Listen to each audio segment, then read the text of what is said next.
మేము ఇక్కడ వచ్చి కేవలం ఏదో చెక్ అందించి వెళ్ళేదానికి రాలేదు. ఆ కుటుంబాలకి శాశ్వతంగా అండగా నిలబడడానికి ఈరోజు ఎన్డీఏ ప్రభుత్వం అడిగేసింది. గతంలో ఎప్పుడు లేని విధంగా పర్మనెంట్ జాబ్ ఇస్తామని పెద్ద మనసుతో కుమారస్వామి గారు ఒక హామీ ఇచ్చారు. కేంద్రంలో ఉన్న సెక్రటరీ గారు ఇది ఎక్కడ లేదు కదా సార్ అంటే, అవసరమైతే నేను కేబినెట్ కూడా తీసుకెళ్తా, nothing to worry, I will get it done, నాది బాధ్యత. ఎందుకంటే ఆ కుటుంబాలకు మనం అండగా నిలబడాల్సిన సమయం ఇది అని ఆయన చెప్తాం జరిగింది. సో ఎక్కడ జరగలేదు. ఇప్పుడే గురువు గారు చెప్పినట్లు పిల్లలు కూడా చదువుకున్నాయి.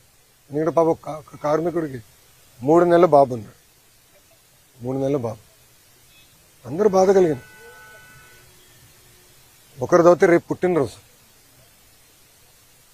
సో వాళ్ళందరూ కూడా కుటుంబాలకు అండగా నిలబడాలి, బాధ్యత మా పైన ఉంది.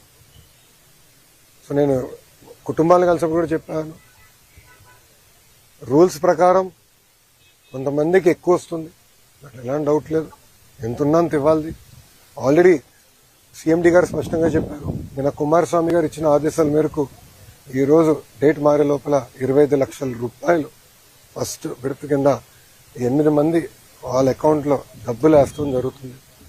ఇంతేకాదు దాని తర్వాత రావాల్సిన ఎక్స్గ్రేషియా, పిఎఫ్ అకౌంట్ నుంచి రావాల్సిన డబ్బులు, స్టీల్ ప్లాంట్ ఇవ్వాల్సిందంతా కూడా మేము మొత్తం క్యాలిక్యులేట్ చేసి ఆ కుటుంబాల అకౌంట్లో వేసే బాధ్యత ప్రభుత్వం తీసుకుంటుంది.